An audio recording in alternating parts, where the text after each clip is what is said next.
آپ کمر کو کس لیتے، قیام پہلے سے بڑھ جاتا، آپ صلی اللہ علیہ وسلم کا اللہ کے سامنے کھڑا ہونا پہلے سے اس میں اضافہ ہو جاتا۔ آپ تو عام معمول کے دنوں میں 70 مرتبہ 100 مرتبہ اللہ سے استغفار کرتے، معافی طلب کرتے، معافی کا سوال کرتے۔ محمد کریم صلی اللہ علیہ وسلم معصوم عن الخطا ہونے کے باوجود، انبیاء کے سردار ہونے کے باوجود، امام ہونے کے باوجود، بشریت کے سید ہونے کے باوجود، اللہ کے رسول دن میں 70-100 مرتبہ استغفار کرتے۔ تو رمضان کے اندر بھی اپنے آپ کو معافی کے لیے قائل نہیں کر سکا؟ امی عائشہ فرماتی حتی تورمت قدما، محمد کریم صلی اللہ علیہ وسلم کے پاؤں سوج جاتے، ورم پڑ جاتے۔ کیا اتنا لمبا ہوتا؟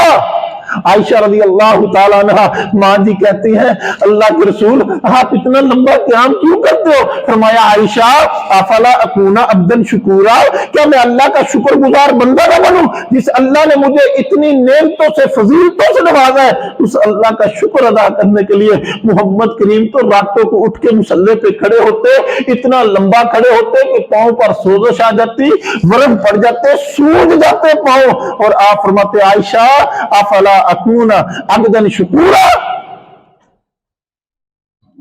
میں پاؤں کے ناخنوں سے لے کر سر کے بالوں تک گناہوں کی دلدل کے اندر پھنسا لتڑا، اللہ اکبر کبیرہ، دھنسا ہوا انسان۔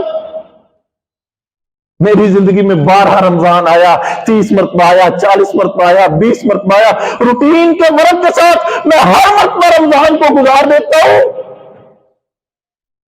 اللہ تو رمضان اس لیے لے کے آتا ہے تجھ سے پچھلا جو ہو گیا سو ہو گیا، اس رمضان میں مجھے راضی کر لے، میری رحمتوں کی بارش برس رہی ہے، میں نے جنت کے دروازے کھول دیے، جہنم کے دروازے بند کر دیے، شیاطین کو میں نے جکڑ دیا، نیکی کا تجھے پورا ماحول دیا، اس ماحول کے اندر بھی تو اگر اپنے اندر کوئی تبدیلی نہیں پیدا کر سکا پھر قصور تیرا ہے۔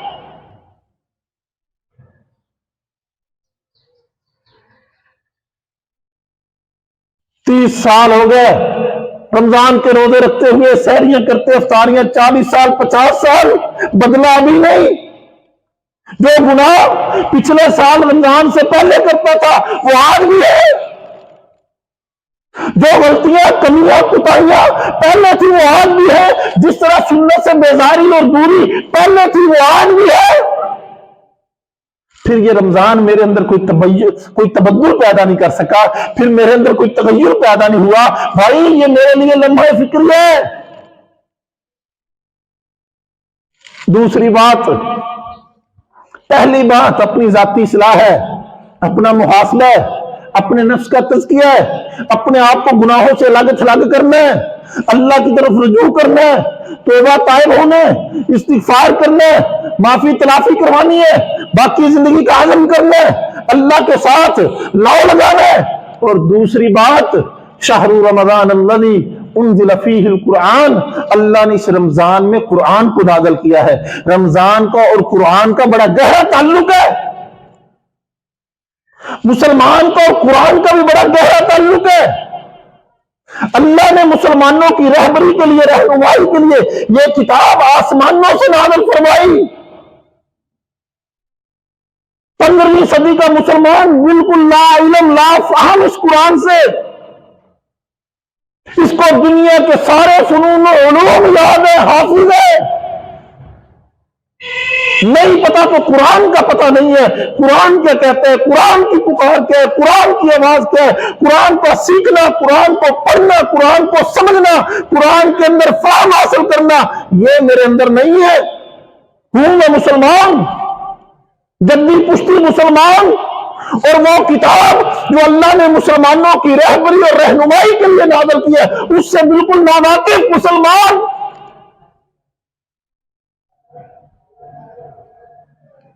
شہر رمضان الذی انزل فیہ القرآن، جبریل آسمانوں سے زمین پہ آتے، محمد کریم کے ساتھ قرآن کا دور چلتا۔ آخری رمضان قرآن 2 مرتبہ قرآن کا دور چلا،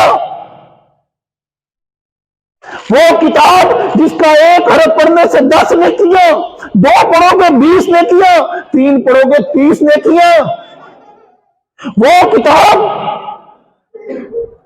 جس کو پڑھو گے، پڑھنا نہیں آتا، عمر بڑی ہو گئی، زبان موٹی ہو گئی، زبان کے اندر رکنت آتی ہے، پڑھنا چاہتا ہے، قاری صاحب کے پاس بیٹھا ہے، حافظ کے پاس آتا ہے، پڑھنے کا شوق ذوق لیے ہوئے ہے، یہ صحیح پڑھنے کی بجائے غلط پڑھ جاتا ہے۔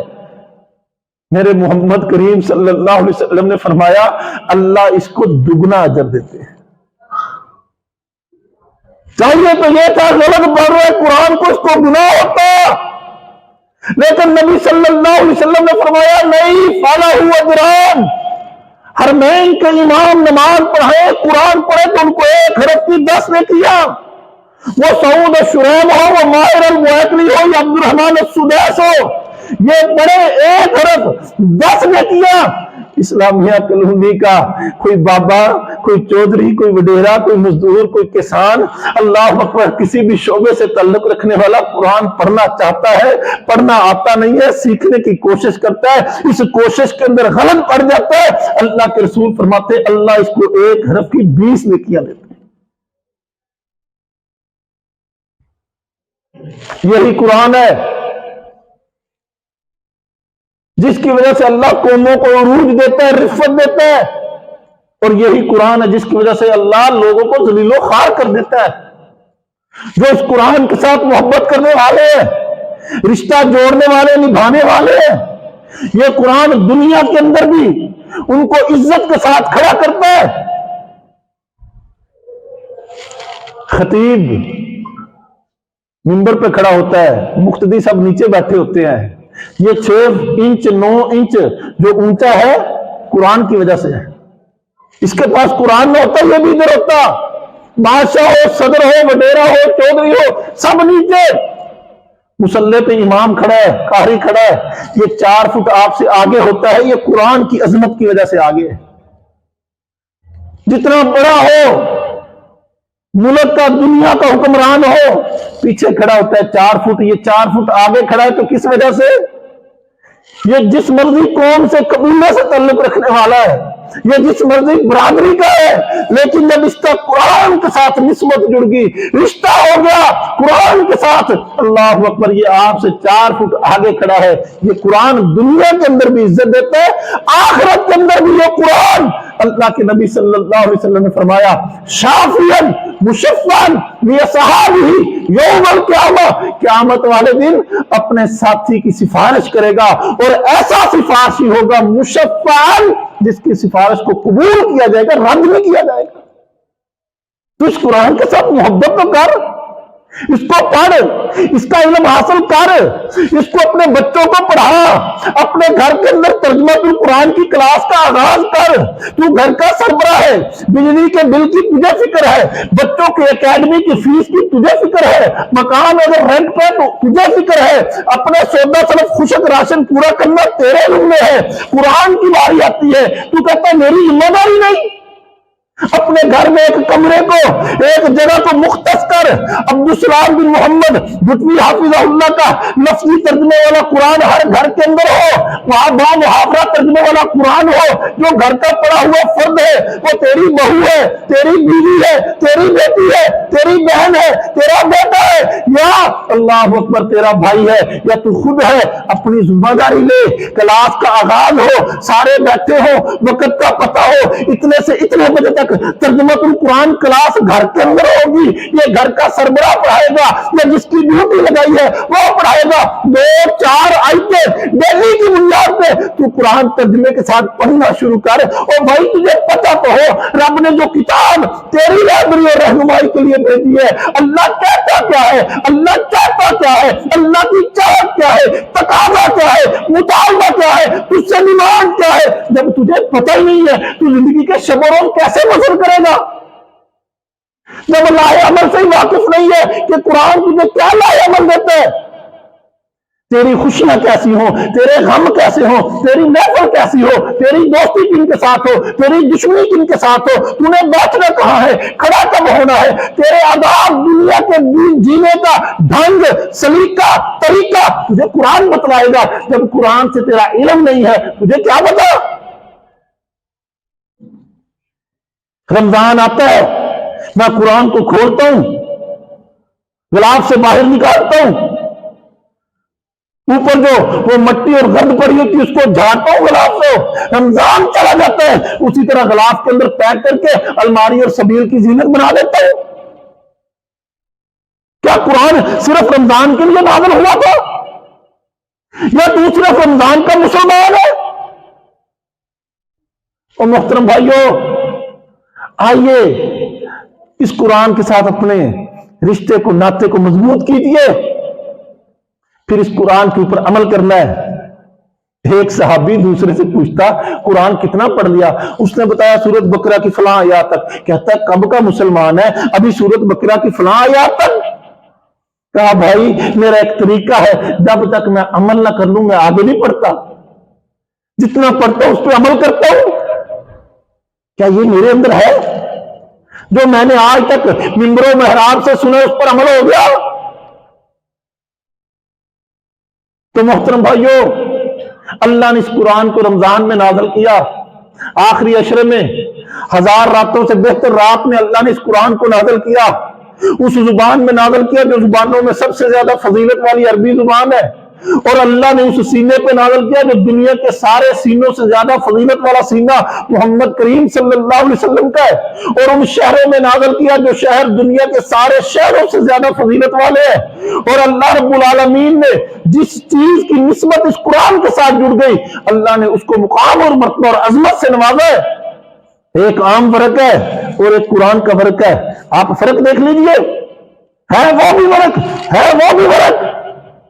گلی میں پڑا کوئی پوچھتا نہیں ہے، پاؤں پر رکھ کے گزر جاتا ہے، اگر قرآن کا فرق پڑا ہوا نظر آ جائے اس کو اٹھاتا ہے، صاف کرتا ہے، اونچی جگہ پہ ٹکاتا ہے وہ بھی سیاہی، ہے یہ بھی سیاہی جس سے قرآن تحریر ہوا ہے۔ اس سیاہی کی عظمت بڑھ گئی قرآن کی طرف نسبت ہونے کی وجہ سے۔ دنیا کے بڑے کاتب ہے جو قرآن کا لکھنے والا کاتب ہے، اس کی اپنی مثال ہے، اس کی اپنی شان ہے۔ تو اس قرآن کے ساتھ اپنے رشتے کو مضبوط کرنا ہے، اس قرآن کو پڑھنا ہے، اللہ کے ساتھ عزم کریں، ترجمے کے ساتھ پڑھیں، تفسیر کے ساتھ پڑھیں، گھر کے اندر کلاس لگائیں، مسجد کے اندر کلاس ہو، نمازیوں کے لیے قاری صاحب پڑھائیں، وقت طے کریں، کم از کم مجھے پتا تو ہو 24 گھنٹے دن رات میرے رب نے مجھے دیے ہیں، اس میں سے میں کتنا اس قرآن کے لیے وقت دیتا ہوں۔ تیسری بات بھائیو، رمضان احساس کا درس دیتا ہے، احساس کا درس دیتا ہے، قربانی کا درس دیتا ہے۔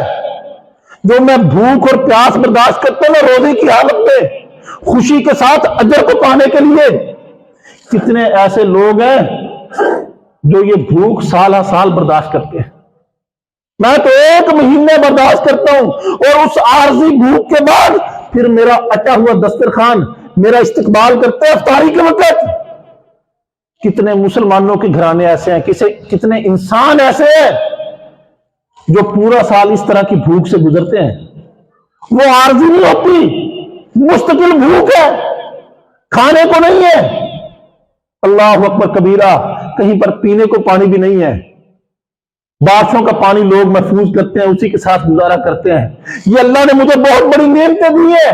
جب رمضان آتا ہے تیرے اندر یہ احساس پیدا ہو، یہ احسار اور ہمدردی جذبہ تیرے اندر پیدا ہو، یہ بھوک تجھے کچھ درس دے کے جائے۔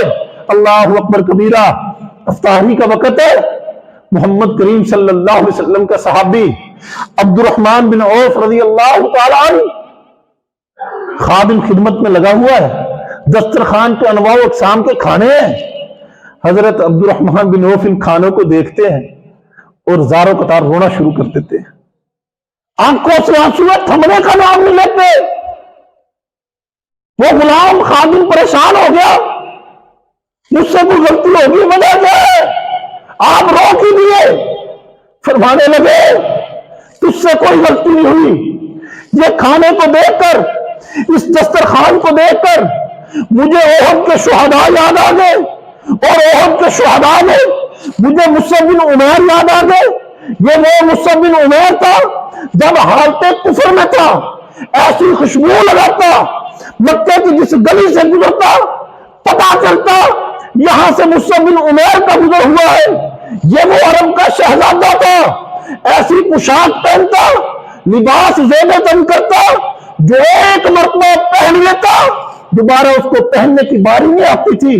لیکن جب اس نے اسلام کو قبول کیا، یہ موت حق و باطل وفا ہوا، یہ آیا اللہ کے رسول کے لشکر میں شامل ہوا، اس کو شہید کر دیا گیا۔ اللہ اکبر، صحابہ اللہ کے رسول کے پاس آئے، اے اللہ کے رسول مصعب شہید ہو گئے، لاشیں پڑے، کفن دینا ہے، احد کا میدان ہے۔ اللہ کے نبی فرماتے کوئی کپڑا، کوئی چادر کوئی ہے؟ کہنے لگے اللہ کے رسول ایک چادر ہے۔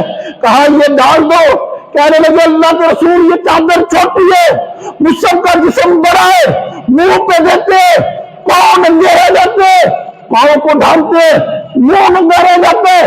نبی صلی اللہ علیہ وسلم فرماتے ہیں میرے مصعب کے منہ پر چادر ڈال دو، پاؤں پر اذخر بوٹی گھاس ڈال کے اس کو دفن کر دو۔ عبد الرحمن بن عوف کہتے مجھے مصعب بن عمیر یاد آ گئے، احد کے 70 شہداء یاد آ گئے، ایک یہ دسترخوان ہے اور ادھر وہ شہداء ہے۔ اگر اللہ نے پوچھ لیا عبد الرحمن تیرے افطاری کے دسترخوان پہ اتنی نعمتیں تھی، اتنے کھانے تھے، اور تیرے بھائی جب دنیا سے گئے تو کفن کے لیے پورا کپڑا بھی میسر نہیں تھا، میں اللہ کو جواب کیا دوں گا؟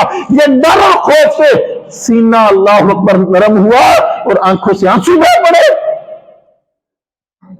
یہ رمضان سے قبل شعبان میں آنے والا زلزلہ، وہ لبنان کا، وہ شام کا، وہ ترکی کا، وہ تیرے پاکستان کے بیشتر حصوں میں آنے والا، وہ سوات کے لوگوں کو موت کا لقمہ بنانے والا یہ زلزلہ، اگر یہ زمین دہل گئی، یہ پہاڑ دہل گئے، مسلمان بہاولپور کے باسی تیرا دل نہیں دہلا، تیرے دل کے اندر نرمی نہیں آئی، ہو سکتا ہے میرے رب نے یہ زمین کو ذرا جھنجھوڑا اس لیے ہو کہ شاید مسلمان بھی جھنجھوڑے جائیں۔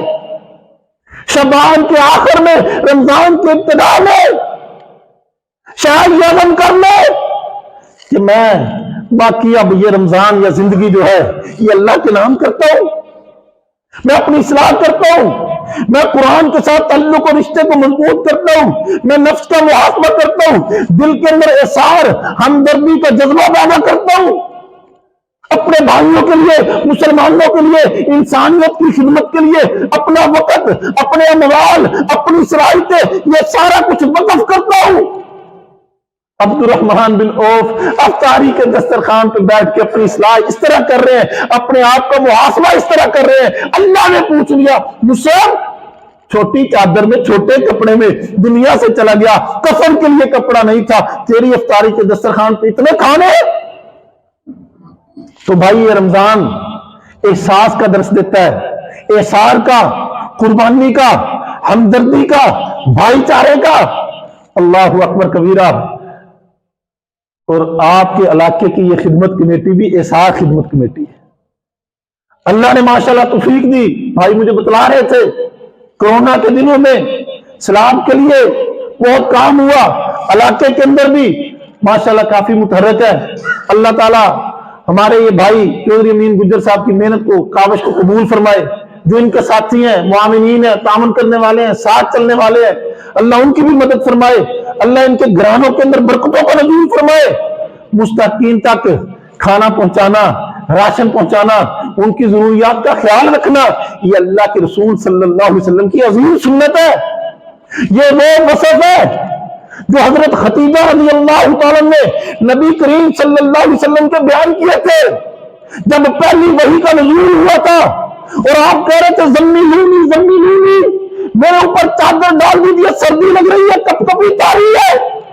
اور اللہ کے رسول صلی اللہ علیہ وسلم کے اوپر جب یہ وحی کا نزول ہو رہا تھا، اور آپ کی کیفیت یہ تھی، اماں خدیجہ آپ کو تسلیاں دے رہی تھی، آپ کمزوروں کی مدد کرنے والے ہیں، آپ یتیموں کے سروں پر دستے شفقت رکھنے والے ہیں، آپ بے آسرا لوگوں کا سہارا بننے والے ہیں، آپ غریبوں کے غمخوار ہیں، اللہ کے رسول اللہ آپ کو کبھی ضائع نہیں کرے گا۔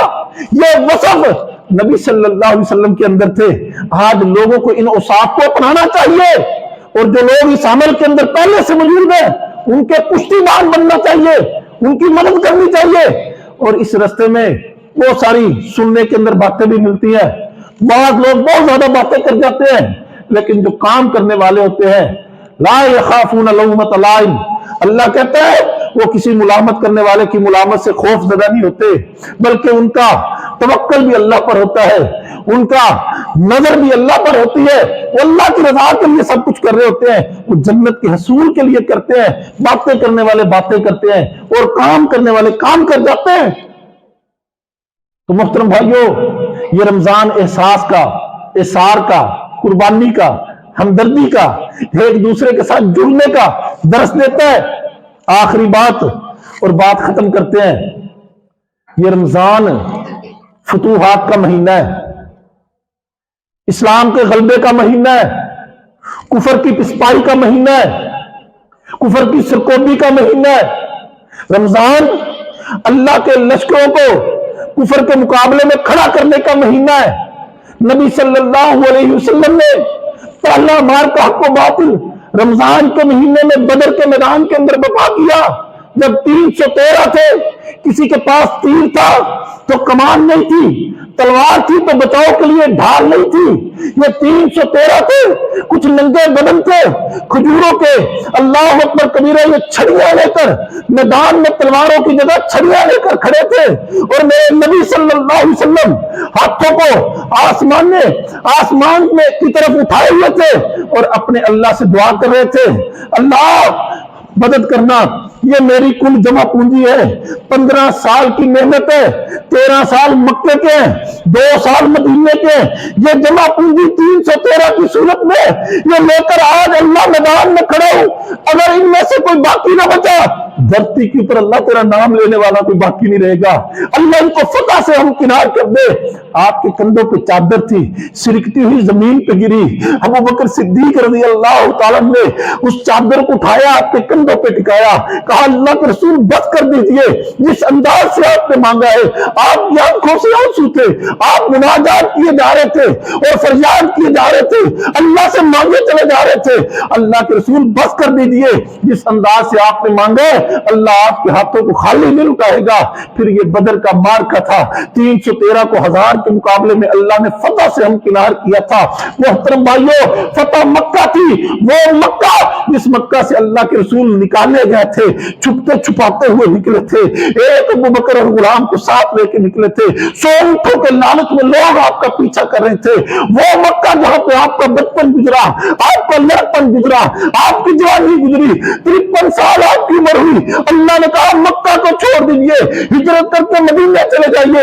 اللہ کے رسول مدینے کی طرف رختے سفر باندھے ہوئے ہیں، اور نبی صلی اللہ علیہ وسلم اس مکہ کو چھوڑ کے جا گئے، آج اس مکہ میں واپس آ رہے ہیں۔ جب اللہ کے رسول آئے، یہ سن اللہ اکبر 8 ہجری ہے غالباً، اور اللہ کے رسول صلی اللہ علیہ وسلم مکہ کو فتح کر رہے ہیں، وہ مکہ جس مکہ میں آپ کو شاعر، کاہن، جادوگر، پاگل، مجنون جیسے نعوذ باللہ برے القابات سے نوازا جاتا تھا، گلے میں کپڑا ڈال کے کھینچا گیا، قتل کی دھمکیاں دی گئی، بیٹوں کی وفات پہ جشن منائے گئے، اللہ کے رسول صلی اللہ علیہ وسلم کے بیٹیوں کے تانے آپ کو دیے گئے، وہ مکہ جس مکہ میں اللہ کے رسول صلی اللہ علیہ وسلم پر یہ مکہ کی زمین تنگ کر دی گئی، یہ وہ مکہ ہے اللہ اکبر کبیرہ جہاں پر بلال کو اللہ اکبر گھسیٹا جاتا، خباب بن ارت کو انگاروں پہ لٹایا جاتا، اللہ کے رسول صلی اللہ علیہ وسلم آج اس مکہ میں سورج کی چمکتی دمکتی کرنوں میں داخل ہو رہے ہیں۔ مہینہ رمضان کا ہے،